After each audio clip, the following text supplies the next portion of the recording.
January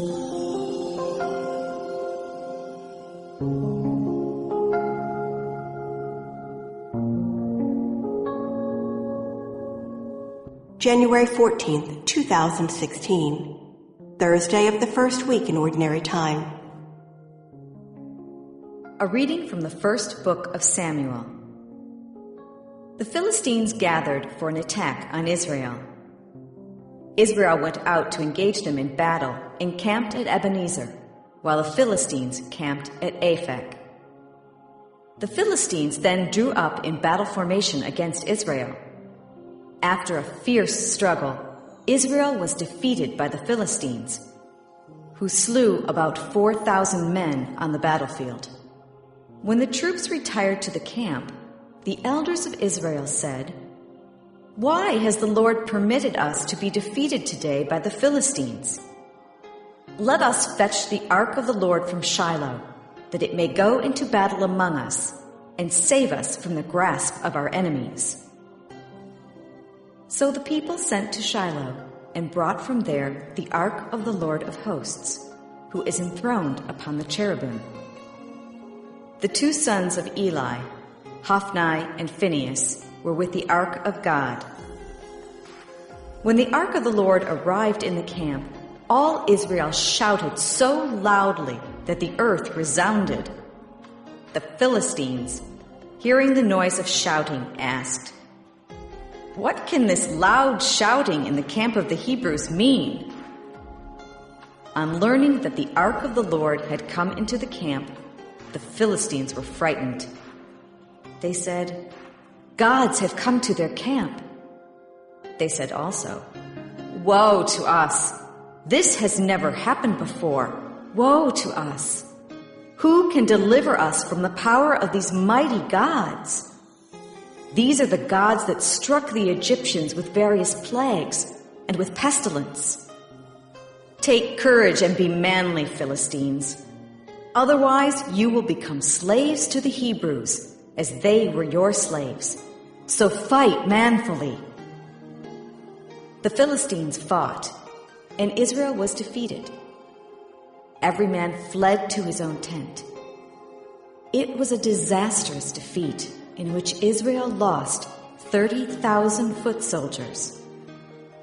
The ark of God was captured, and Eli's two sons, Hophni and Phinehas, were among the dead. The word of the Lord. The responsorial psalm. The response is, "Redeem us, Lord, because of your mercy." Yet now you have cast us off and put us in disgrace, and you go not forth with our armies. You have let us be driven back by our foes. Those who hated us plundered us at will. Redeem us, Lord, because of your mercy. You made us the reproach of our neighbors, the mockery and the scorn of those around us. You made us a byword among the nations, a laughing stock among the peoples. Redeem us, Lord, because of your mercy. Why do you hide your face, forgetting our woe and our oppression? For our souls are bowed down to the dust, our bodies are pressed to the earth. Redeem us, Lord, because of your mercy. A reading from the Holy Gospel according to Mark. A leper came to him, and kneeling down begged him and said, "If you wish, you can make me clean." Moved with pity, he stretched out his hand, touched the leper, and said to him, "I do will it. Be made clean." The leprosy left him immediately, and he was made clean. Then, warning him sternly, he dismissed him at once. Then he said to him, "See that you tell no one anything, but go, show yourself to the priest, and offer for your cleansing what Moses prescribed. That will be proof for them." The man went away and began to publicize the whole matter. He spread the report abroad so that it was impossible for Jesus to enter a town openly. He remained outside in deserted places, and people kept coming to him from everywhere. The Gospel of the Lord. January 14th, Thursday of the first week in Ordinary Time. The first reading comes from 1 Samuel 4, 1-11. Samuel is already serving Eli the priest, but this episode has to do more with Eli's sons, Hophni and Phinehas. They were unworthy. They often stole some of the offerings that the people were bringing in the sanctuary. And so when the Israelites go out to battle and they lose a battle against the Philistines, the Israelites decide to go out with the Ark of the Covenant. The Ark was where God would appear to his people. And so it engendered courage among the people, but it also, they believed that it brought the Lord forth as the leader of their army. That in fact, they had no generals except the Lord.